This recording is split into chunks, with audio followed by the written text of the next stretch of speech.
مش هيجي. يعني كل واقف شغال، انا بخاف على نفسي زي ما انا عمال حضرتك شير بتخاف سكرين على كده، نفسك ما اعرفش دلوقتي. هي ظهرت كده ولا ايه؟ تعمل برضه سيفتي، كل ظهرت. السيفتي. يو ار سكرين شيرنج. ظهرت كده خلاص. ابتدي بقى. حضرتك اتفضل. اتفضل. تمام. بسم الله الرحمن الرحيم. نتكلم. صوتي واضح يا دكتور محمد؟ الصوت واضح جدا. تمام. an overview of modes and settings of mechanical ventilation. طبعا بشكر دكتور محمد عثمان، شكر جزيلا على البرزنتيشن، ان هو يعني قال لي اعملها، لانها حقيقه بتجدد واحد يرجع مع زحمه الحياه وزحمه الشغل. هتيجي على المودز بتاعت الميكانيكال فنتليشن، كومن مودز، وبعدين هتكلم على اول سلايد ديت بنتكلم ذا فنتليتور ايكويشن اوف جاز موشن. طبعا بنكون عارفينها كلنا. the principle in respiratory mechanics that relates to the pressure required to move gas into the lung وفوليوم كنترول. الصوت واضح يا دكتور محمد؟ معلش انا اسف. لا، الصوت واضح، الصوت واضح، اتفضل. يبقى نبهني لو في اي حاجه. الفوليوم طبعا. كنترول volume controlled ventilation is exactly as it sounds. A predetermined volume is dialed in, and every time the ventilator cycles on the patient, the patient receives that tidal volume. Inspirator time is also a factor with volume control, but not as critical when using pressure control. دي معلومه مهمه، ان الانسبيراتور تايم مهم اكتر في البريشر كنترول. هنيجي دلوقتي. طبعا انا بفترض ان الناس كلها عارفه الكلام ده، مش فيزيكس بالنسبه لهم يعني. The primary advantage of volume controlled ventilation is that it guarantees a specific volume delivery and volume of expired gas, regardless of changes in lung compliance and resistance or patient effort. يعني الفوليوم كنترول ميزته الاساسيه ان هو بيضمن لي الفوليوم اللي انا مدخله. خلاص انا جارانتي الفوليوم بغض النظر الريزستنس patient effort. The goal of volume controlled ventilation is to maintain a certain level of PCO2. The main disadvantage of volume controlled ventilation becomes evident when the lung condition worsens. طول ما اللنج كويسه، الفوليوم كنترول ده excellent mode of mechanical ventilation. لما بقى اللنج كونديشن worsen، بمعنى الريزستنس تزيد، العين مليان سكريشنز، البيك ايرواي بريشر بيزيد، اصبح في مشكله ولازم ادور على بديل. This can cause a peak and alveolar pressures to rise, leading to alveolar overdistension. All these changes are reversible. When the lung condition improves, less pressure is required to deliver the volume, and the ventilating pressures decline. Other disadvantages of volume control breathes are related to flow and sensitivity settings. Specifically, the delivery of flow is fixed on some ventilators and may not match patient demand. دي برضه معلومة تانية مهمة، ان احنا في الفوليوم كنترول مود يا جماعة بنثبت الفلو. وما دام الفلو ثابت في معظم الفنتليتورز اللي فيها فوليوم كنترول، بثبت الفلو. يعني مثلا اقول له 60 لتر بير مينت، خلاص يبقى انا كده مش متغير. يبقى ده ممكن العيان ما يكونش ماتشنج النيدز بتاعه ويعمل له اسynchronous ويبان في صوره اير هانجر. Similarly, if the sensitivity level is not set appropriately for the patient, it can make it more difficult for the patient to trigger the inspiration. Both situations can lead to patient ventilator asynchrony and patient discomfort. The operational controls available for volume ventilation vary depending on the ventilator manufacturers. احنا بنظبط ايه في الفوليوم كنترول؟ طبعا هنحط هذا الفوليوم، هنحط الريسبيراتوري ريت، هنحط الريسبيراتوري فلو، هنحط فلو باترن، والحاجات دي هقولها بعد كده. بس مهم ان انا اذكرها كده سريعا. وsome ventilators the practitioner can set the tidal volume, respiratory rate, and respiratory time. However, the flow pattern is not adjusted. هنخش على طول على pressure controlled ventilation. In pressure controlled ventilation, the physician only indirectly controls the tidal volume. انا بحط pressure، والpreset pressure ده certain pressure limit is set. During a ventilator delivered the inspiration, as air is driven into the lungs, airway pressure rises rapidly, reaching the preset pressure control level. This pressure is maintained for the duration of inspiration. طول فترة الانسبيريشن حاطط بريشر 20 25 30 ادي 200. The pressure limit the respiratory frequency and the respiratory time are physician preset. Within a given respiratory time, a higher set pressure limit will allow a greater filling of lungs. More air can enter the lungs. يعني انا لو عايز ادخل تقدر فوليوم اعلى احط بريشر اعلى. ودايما نقول الفوليوم والكنترول هم واجهين عمله واحده. Before the airflow begins to slow and so that other volumes are large. طيب ايه بقى الميزات بتاعت pressure control؟ اولا it allows the clinician to set the maximum pressure which reduces the risk of for overdistension of lungs by limiting the amount of positive pressure applied to the lung. يعني اذا كنت انا عارف معلومه مسبقه ان العيان ممكن يحصل له مشكله على مستوى البلاتو بريشر لو عدت 30 وانا حطيت بريشر مثلا 25 يبقى انا فار بياند الخوف ان يحصل له باروتروما. يبقى ده ميزه. Second, the ventilator delivers a decelerating flow pattern during pressure controlled ventilation. دي المميزات وتظهر ميزه ثانيه بعد شويه. ايه العيوب بقى؟ ان انا مش جارانتي الفوليوم. فوليوم ديليفري varies as the patient's lung characteristics. يعني العيان بقى الكومبلاينس والريزيستنس بتاعته بتتغير. البريشر ده ممكن احط بريشر 25 ابص الاقي الفوليوم داخل لي 100 مللي 200 مللي والعين يبقى هايبو فنتليتد. فبالتالي ابتدى الفوليوم والمينت فنتليشن decrease when lung characteristics deteriorate. Thus, in a given patient with a stable lung mechanics, the tidal volume increases if the upper pressure limit has been set high and decreases if it has been set at a low level. For a given pressure control limit and in respect to time, the ventilator will be able to push in more air if the lungs are healthy and distensible than if they are stiff and non-compliant. For this reason, tidal volumes in airways obstruction will be low. Airway pressure rises much more quickly when it is pushed into the narrow airways. The pressure limit reaches relatively early during the inspiration. From the point that the pressure limit is reached, respiratory flow slows down progressively, so that the set pressure level is maintained in spite of the distending lungs. Slower flow within the available respiratory time will result in smaller tidal volumes. The advantage of pressure control lies in the guarantee that the peak pressure will remain at and never exceed the set pressure limit. يبقى الريسك باروتروما قليل جدا.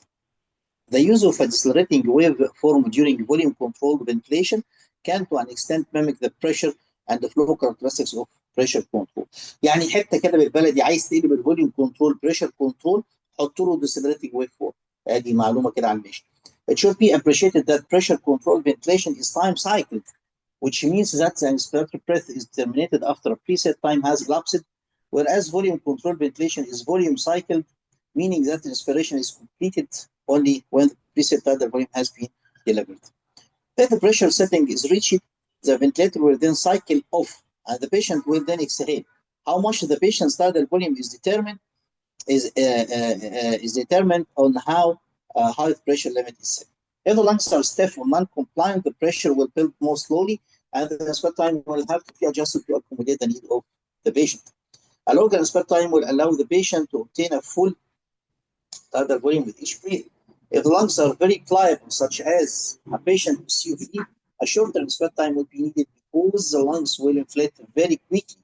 Respect time of the ventilator is a critical factor when using pressure control ventilation without قلنا شوية. Although respect time can be controlled with its own setting on the ventilator, most of the time is determined by the dialed in rate set on the ventilator. يعني أنا بحط الريت على الفنتليتور. يعني أنا ممكن في بعض الفنتليتورز أحط الريسبيراتوري تايم خلاص. زي مثلا في جهاز اسمه نيوبورت بيسمح لك انك تحط الريسبيراتوري تايم. في اجهزه ثانيه هتحط الريت خلاص وبعد ما تحط الريت تحط اي ريشيو يبقى انت منها هتقدر تحدد الانسبكتور. Usually the inspector ratio for ventilator patients is من 1 ل 2 كما النورمال فيسيولوجي من 1 ل 2 2.5 ل 3. A patient with a rate of 10 breaths per minute would be allowed 6 seconds for a cycled breath, which would contain 2 seconds for inspiration and 4 seconds for expiration from normal. It has been suggested that limiting the peak pressure spares more normal areas of the lungs from overinflation. Pressure controlled ventilation is therefore considered a component of protective strategies for the lung. دي معلومه ممتازه. يبقى انا لما اجي يعني بتكلم على الكنترولد مودز اوف ميكانيكال فنتيليشن على استحياء كده بنحط كمان البريشر مود او بريشر كنترول فنتيليشن. It may also be more comfortable for patients who can breathe spontaneously when the patient makes an inspiratory effort. The negative pressure produced at the upper airway causes the ventilator to vary gas to match the patient's needs. This can reduce work breathing, particularly in patients with ARDS compared with volume controlled ventilation. طيب انا البريشر كنترول فنتليشن. دكتور محمد الدنيا تمام كده؟ الو. ايوه واضح تمام. الصوت تمام واضح.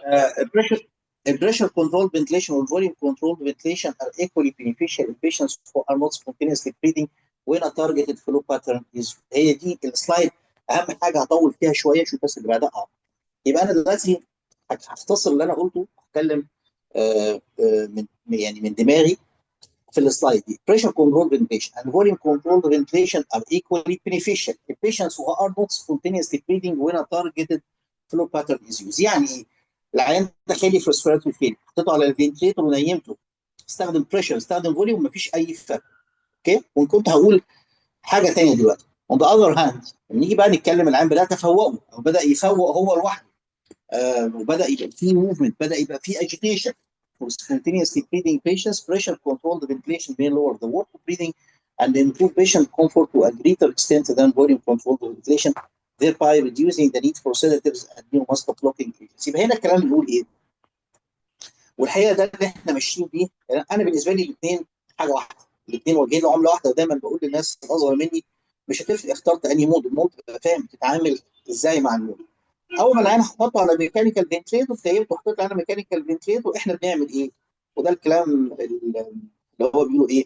البراكتيكال بتاع الصناعيه يعني. حط العيان على فوليوم كنترول فنتريتور مش بريشر في الاول. ليه؟ ليه احط العيان على فوليوم كنترول فنتريتور؟ حد من اللي موجودين يا جماعه يجاوبني عشان اشعر بال كده ان في حد معايا. ليه الافضل احط في الاول العيان على فوليوم كنترول فنتريشن؟ حد عنده اجابه؟ طيب اجاوب انا. احنا نختار حد اللي ليه يا اما هم حد يتبرع يا اما احنا نختار. حضرتك اختار اتفضل اي بس. اسم من الاسامي الموجوده. انا مش عارف بصراحه مين اللي موجود في حضرتك. اختار يا باشا. طيب نقول مثلا ايمن. يلا يا دكتور ايمن. معاك يا دكتور محمد. ايه السؤال يا دكتور حامد تاني معلش؟ يعني انا بقول من البراكتس دايما بنعمل ايه؟ نقول احنا نفضل ان احنا في بدايه الانتيوبيشن بعد ما تيبنا العيال وحطيناها على الفنتليتور نبتدي في الاول بفوليوم كنترول فنتليشن. ليه؟ هو سؤال سيمبل يعني بس. عشان خاطر مثلا ممكن اخد فكره، يعني ده بيبقى افضل مود اخد فكره عن اللانج ميكانكس، لان انا مثبت الفوليوم ومثبت الفلو، فممكن يديني فكره. وعشان برضه انشور ان انا اوصل قيد الفوليوم انا عايزه في الاول، وبعد كده هو على حسب برضه زي حضرتك ما قلت. يعني هو لو مفيش سبونتينيوس ايفورت مش هتفرق احط ده او ده، بس انا مش عارف دي الاجابه اللي حضرتك تقصدها ولا تقصد حاجه تاني. لا انت قلت خلاص. انت قلت صح، برافو عليك. ان في الفوليوم كنترول فنتليشن ده بيديني فرصه ذهبيه ان انا اشوف اللانج ميكانكس، بروفايدد ان العيان يبقى سيديتد. عشان يديني اكشوال ميجرمنتس لللاين ميكانكس. خلاص قدرت ان انا احط العيان على الفوليوم كنترول فنتليشن، مديله 500 مللي هذا الفوليوم، مديله فلوس لتر بير مينت، مديله اي ريشيو 1:3:1:4 زي ما يكون، وبي ب5 فاتوه مش عارف 80. وبعدين اقدر ابص على بالاجهزه الحديثه بتاعتنا بقى على اللاين ميكانكس، اشوف الريزيست، اشوف الكومبلاينس، قادر اشوف اذا كان في اوتو بيب ولا لا. المعلومات في منتهى الاهميه.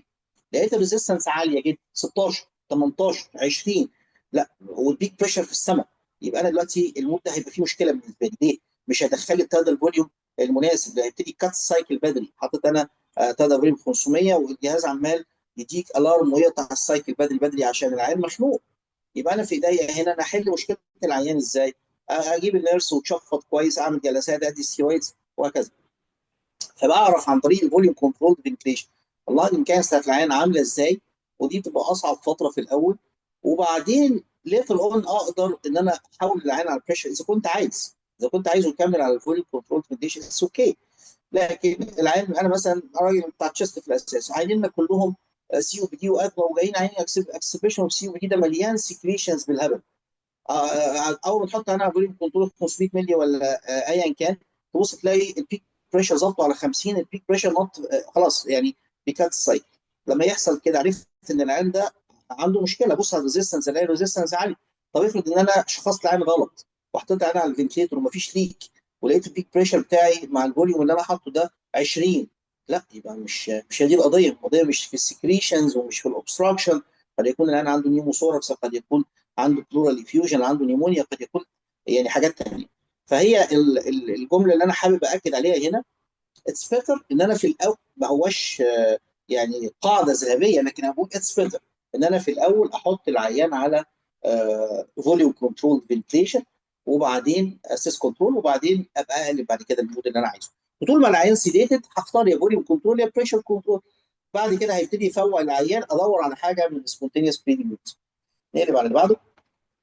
انترميتنت مانداتوري فنتليشن. هو انا دلوقتي اتكلمت عن تو مودز، الفوليوم كنترول بريشر كنترول. هنتكلم عن الاس اي ام في، بس حبيت اتكلم بس عن الاي اي ام في اللي هو انترميتنت مانداتوري فنتليشن. ده الاولد نومنكلتشر قبل ما يبقى سينكرونايزد انترميتنت مانداتوري فنتليشن. Intermittent mandatory ventilation, initially the intermittent mandatory ventilation mode was used principally as a weaning mode. In this mode, a certain number of breaths are preset by the physician. These mandatory breaths are compulsorily given to the patient, irrespective of the patient's own demands. خلاص هديله 12 هديله 8. The physician sets the tidal volume وحطيت tidal volume 500 and the respiratory frequency. Mandatory breaths are delivered to the patient intermittently at equal intervals of time. لحد النقطة دي مفيش فرق بينه وبين الموس العاديه الاساس كنترول. In between the mandatory breaths, the patient may breathe at his desired respiratory rate. الراجل عايز ياخد نفس زياده، فوق وعايز ياخد نفس زياده، ياخده بالريت اللي هو عايزه وبالفوليوم اللي هو عايزه. The volume of the spontaneous breaths will depend on the strength of the patient's inspiratory effort. حاطط لكم عليها علامه، لان دوت لو العين الايفورت بتاعه كويس هياخد تقدر فوليوم كويس، الايفورت بتاعه وحش مش هياخد كويس. يبقى انا اذا ما احطوش لعيان الايفورت بتاعه وحش اللي هو synchronized intermittent mandatory ventilation. When the patient cannot generate sufficient inspiratory force to generate satisfactory tidal volumes during his spontaneous breaths, alveolar hypoventilation can occur unless the backup rate has been set high enough to take care of most of the minute ventilation of the system. Just as in the control mode of ventilation, if any asynchrony occurs between the patient's spontaneous inspiration and the ventilator delivered breath, there can be clashing or breath stacking. يعني العين جاي ياخد والجهاز بيديله، دي مصيبه. فعشان كده طلع الاس اي المود اللي هو رقم كده. As a result of an innovation designed to prevent patient ventilator asynchrony, the ventilator detects the onset of the patient's spontaneous inspiratory effort and delivers the mandatory breath in synchrony with it in a similar manner to that in the assist control mode. Such a mode of ventilation is called synchronized intermittent mandatory ventilation. If the spontaneous breaths in the SIMV mode are around 150 ل 200 ملي فوليوم، هو جايب لك الرقم ده مش اعتباط، انا عايز يقول لك كلمه مهمه، لان ال 150 ملي دول هم الديد سبيس. They will not exceed the dead space by much and therefore will not participate in meaningful alveolar ventilation. To boost the volume of these spontaneous breaths عشان احسنها, external pressure support may be applied, resulting in a combination of these two modes. The SIMV pressure support mode اللي هو ده اللي بنستخدمه والناس كلها عارفاه. الاس اي ام في تحط معاه بريشر سبورت مود. اذا كنت هتستخدم اس اي ام في حط معاه بريشر سبورت مود. ليه؟ عشان يوجمنت البريثس اللي العيان بياخدها لوحدها، لانه هو لو سبته لوحده ما انتش عارف هياخد قد ايه او ده هيبقى قد ايه. نكمل. There are important differences between the SIMV and the SIS control mode. الحقيقه دي حته مهمه جدا. ايه الفرق بينهم؟ انت الموس بتاعت الفنتليشن لما تيجي تقرا كده تلاقي مثلا ايه 15 مود وكلهم شبه بعض في الفانكشن وفي كل حاجه، لكن في فروق ما بين كل واحده والثانيه اللي يفهمها كويس قوي من دكتور شاطر. And the SIMV modes, the mandatory breaths are set by the physician. طب ما هو ده برضه الاساس كنترول. During the mandatory breaths the patient is delivered the preset tidal volume. برضه هو ده الاساس كنترول. بس ده هي دي بقى الجمله. But the tidal volumes of the spontaneous breaths depend upon the strength of the respiratory effort. مش زي الثاني في الاساس كنترول. هديكم دلوقتي صوره هتشوفوها. On the other hand, each breath and the assess control mode will have a tidal volume equal to the preset tidal volume, be it a patient trigger breath or a backup breath. بص الصوره دي فوق راسم لك صوره للاساس كنترول مود وتحت الاس اي مود. خلينا في السهم بيشاور عليه تحت، يعني هنا اهو سهم بيشاور في النص كده على الاول الكيرف الاول او المثلث الاول والثالث. دول خلاص الجهاز بيديهم سواء كان هنا او هنا. اللي في النص المثلث اللي في النص اللي هو النفس اللي في النص يعني لما جه العيان عمل تريجرنج في الاساس كنترول مود والجهاز حس بيه راح مكمل له قدام له 500 مللي كلهم. انما في الاس اي ام في مود خلاص هو ادى ال 500 مللي بالريت اللي هو بيعمله زي ما انت ظابطه على الجهاز. جه العيان ياخد نفس زياده اللي هو السهم اللي تحت الازرق ده، خده زي ما هو عايز من غير اي تحديد. ممكن دول انت حاطط 500 ياخد له 100. يبقى اذا المشكله هو ده الفرق. الصوره دي بترسم لك الفرق ما بين الاساس كنترول والاس اي بي في. يبقى اذا الاس اي بي في ده عايز عيان كونشس، عايز عيان الافرت بتاعه كويس، مش عايز عيان يكون ريلاكتنت على الفنتريتور، مش عايز عيان يكون مشتح يعني سوري على الفنت او ديب سيديتد او ريلاكسد. ايه الادفانس اوف اس ام في؟ advantage of اس ام في mode is that it allows the patient to use his respiratory muscles for breathing spontaneously in between the mandatory breaths زي ما قلنا. This is a distinct advantage during long-term mechanical ventilation where disuse atrophy of the respiratory muscles can occur. And this can certainly be an advantage during the time of weaning when the ventilatory burden can gradually be transferred from the machine to the patient by gradually decreasing the number of mandatory breaths and encouraging the patient to breathe on his own. عشان كده الاس اي ام في مود هو مود اوف الاثنين، ينفع تبتدي بيه وتنهي بيه. ده كلام مهم. ينفع تبتدي بيه وتنهي بيه، يعني العيان اتحسن هبتدي افصله، ممكن افصله على الاس اي ام في وممكن ابتدي بالاس اي ام في. وفي دكاتره الحقيقه بالذات دكاتره التخدير يعني اللي شفناهم ما بيفهموش غير الاس اي ام في. احنا في الجاست مش بنحبه قوي، انما يعني في دكاتره كتير جدا ما فيهوش غيره تقريبا، يبتدي بيه وينهي بيه، هيفصل العين يبتدي يفصله عليه. Notably, the access control mode is very different in this respect, and the access control mode, at least in theory, apart from expending energy in triggering the ventilator, the patient performs very little of the work of breathing, since additional breathing in between machine-delivered breaths is not possible. Once triggered, the ventilator is responsible for the entire respiratory work of breathing from then on, enabling tired respiratory muscles to rest. زي ما قلنا من شويه في الشكل اللي انا رسمته ان العيان بس بيعمل تريجرنج، الجهاز بيحسه يروح مديله ال 500 كلهم وليكن اللي انت حاططهم ده. Therefore, the access control mode is used in situations where a greater degree of respiratory support is needed and should be expected to completely fulfill the ventilatory requirements of the patient. The intent in the SMV is different. It is the patient who is encouraged to perform more of the work of breathing, with the mandatory backup breath serving as a buffer for his minute ventilation. يبقى انا هنا كمان بحط له mandatory backup breath and preventing the patient from entirely taking upon himself the burden of his work of breathing. ولا العيان يعني هيقع مني. One advantage of SMV mode is that the patient can increase or decrease the volume and the frequency of his spontaneous breaths in accordance with his requirements. يبقى العيان يبقى ده مود مريح للعيان، يزود ينقص. يبقى العيان كانه بياخد اقرب. كل ما كنت قريب للسبونتينيوس بريثنج كل ما المود بقى حلو وبقى كومفورتبل وبقى تمام. يبقى ده مود حلو. As a result, alkalosis is usually less of a problem, although setting a high enough mandatory breath rate can completely satisfy the ventilatory requirements of the patient. This is usually not the intent of this.